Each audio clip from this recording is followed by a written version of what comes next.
Diamond Harbour Lok Sabha আসনে তৃণমূল প্রার্থী অভিষেক বন্দ্যোপাধ্যায়ের বিরুদ্ধে ভোটে তিনি দাঁড়াতে চান। বারবার নিজের ইচ্ছের কথা জানিয়েছেন ভাঙড়ের আইএসএফ বিধায়ক নওশাদ সিদ্দিকী।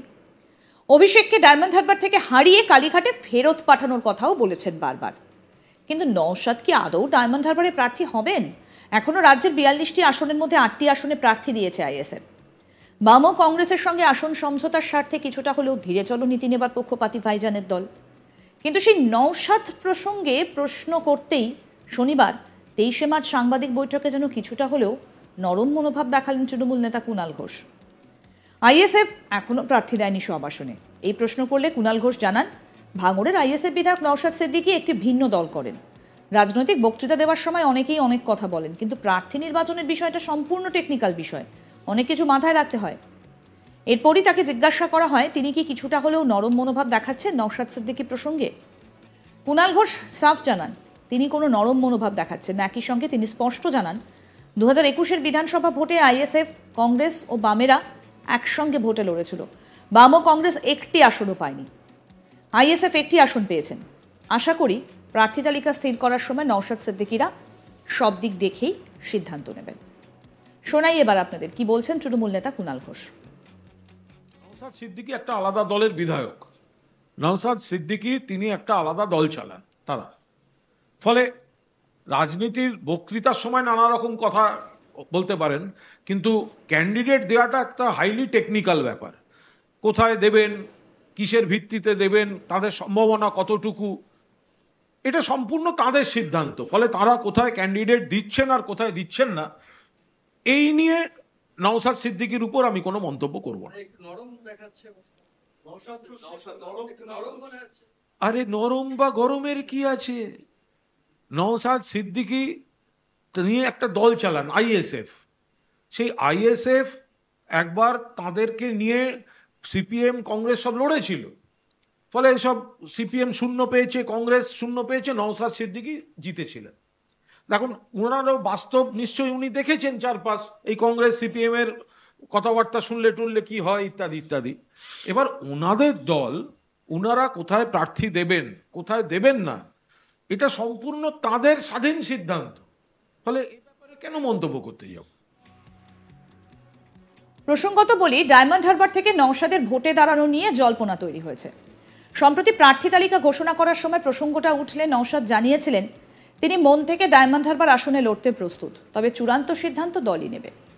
নওশাদ আরও জানান তার হারাবার বা পাওয়ার কিছু নেই। মিডিয়ার সামনে প্রকাশ্যেই জানিয়ে দিলেন ভাঙড়ের আইএসএফ বিধায়ক নওশাদ সিদ্দিকী। বৃহস্পতিবার 21শে মার্চ প্রথম দফা রাজ্যের 42টি আসনের মধ্যে 8 জনের প্রার্থী তালিকা ঘোষণা করে আইএসএফ। সেখানে প্রার্থী তালিকা ঘোষণার পর দেখা যায় ডায়মন্ড হারবার আসনটি ফাঁকাই রাখা হয়েছে। প্রথম দফায় প্রার্থী তালিকায় নাম নেই নওশাদেরও। এরপরই প্রশ্ন ওঠে, তাহলে কি ডায়মন্ড হারবার কেন্দ্রে অভিষেক বন্দ্যোপাধ্যায়ের বিরুদ্ধে দাঁড়াচ্ছেন না ভাইজান?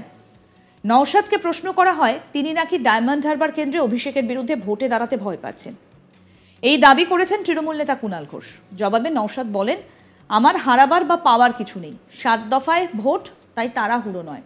আমার দলের শীর্ষ নেতৃত্ব আমাকে বলেছেন 7 দফায় ভোট, তাই এখনই আমার এত তাড়াহুড়ো না করলেও চলবে। দল যেরকম বলবে সেই নির্দেশই তিনি মেনে চলবেন।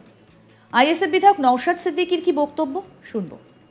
নওশাদ সিদ্দিকীর হারাবার কিছু নেই আর পাওয়ারও কিছু নেই।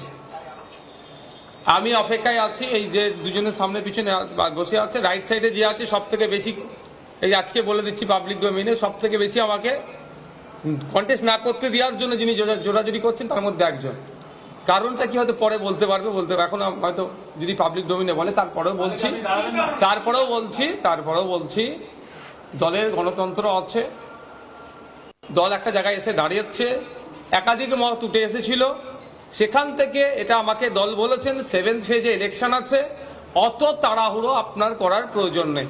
আমি যেভাবে তাড়াহুড়ো করছিলাম, আমাকে দলের যারা আছে নেতৃত্বরা যে 7th ফেজে আছে, নমিনেশনের ডেট অনেক বাকি, আপনার নিয়ে আমাদেরকে সেটা ভাবতে হবে। কারণ অনেক মতামত উঠে এসে সেটাকে শর্ট আউট করতে করতে এখন দুটো জায়গায় এসে দাঁড়িয়েছে, দাঁড়াবে কি দাঁড়াবে না। কারণ অনেকে মতামত দিয়েছিলেন, তৃতীয় চতুর্থ মতামত ছিল। সুতরাং দল যে আমাকে নির্দেশনা দিয়েছে তার বাইরে তো আমি যেতে পারি না। কারণ আমাদের রাজ্য কমিটির একাধিক নেতারও নাম উঠেছিল, তারও ইচ্ছে প্রকাশ করেছিল বিভিন্ন জায়গায় কন্টেস্ট করার জন্য। কিন্তু দলের পক্ষ থেকে আলোচনার বেসিসে অনেকের নাম যেমন কাটা গেছে, আবার অনেককে আমরা প্রতিদ্বন্দ্বিতা করাচ্ছি। সুতরাং আমার ক্ষেত্রে আশা করব যেমনভাবে আমাদের রাজ্য কমিটি প্রতিদ্বন্দ্বিতা করাচ্ছেন, আমারটাও আমার যেটা আমি ডিমান্ড রেখেছি সেটাকে হয়তো তারা অ্যাকসেপ্টই করবে। আমি মানসিকভাবে এই জায়গায় দাঁড়িয়ে বসে বলছি, এই জায়গায় বসে হচ্ছে আমার যে প্রথম দিনে যে অবস্থায় ছিলাম, আজকেও আমি 100% ওই এনার্জিতেই আছি। একই সঙ্গে তিনি জানান তারা এমনভাবে প্রার্থী তালিকা তৈরি করেছেন যাতে মাটির সঙ্গে যোগাযোগ রয়েছে এমন প্রার্থী দেওয়া যায়, সেভাবেই প্রার্থী তালিকা স্থির হয়েছে। শোনাই কি বলছেন নওশাদ সিদ্দিকী। আমরা বিশ্বাসী মাটির মানুষকে, তাদেরকে আমরা নির্বাচিত করে জনগণের জনপ্রতিনিধি করে আমরা পার্লামেন্টে পাঠাতে চাই। যেমন আমাদের অধ্যাপক বাপি সরেন মহাশয়, আপনারা তার একটু পাস্ট রেকর্ডটা দেখবেন। হয়তো টিভির সামনে আসেনি ঠিক কথা, কিন্তু তিনি মানুষের জন্য, সোসাইটির জন্য তার অনেক বড় জব ছেড়ে তিনি এখন অধ্যাপনার কাজে লেগে আছেন, কারণ জাতিকে শিক্ষিত করতে হবে বলে। এই ধরনের আরো যারা আমাদের ক্যান্ডিডেট যারা আমরা দিচ্ছি, দেখবেন প্রত্যেকেরই শিকড়টা মাটির সাথে জুড়ে আছে। আমরা এই ধরনেরই মানুষকে আইনসভার মধ্যে পাঠাতে চাই, তাদেরকে হারাতে হবে। আর ওই বিজেপিকে বাংলায় যারা স্থান করে দিয়েছে তৃণমূল, তাদেরকেও পরাস্ত করতে হবে।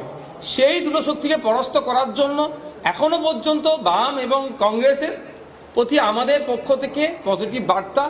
আমরা রাজ্যবাসীকে যে দুর্নীতির হাত থেকে বাঁচানোর জন্য, বিজেপির সাম্প্রদায়িক শক্তির হাত থেকে বাঁচানোর জন্য এখনো আমাদের পক্ষ থেকে পজিটিভ রেখেছি।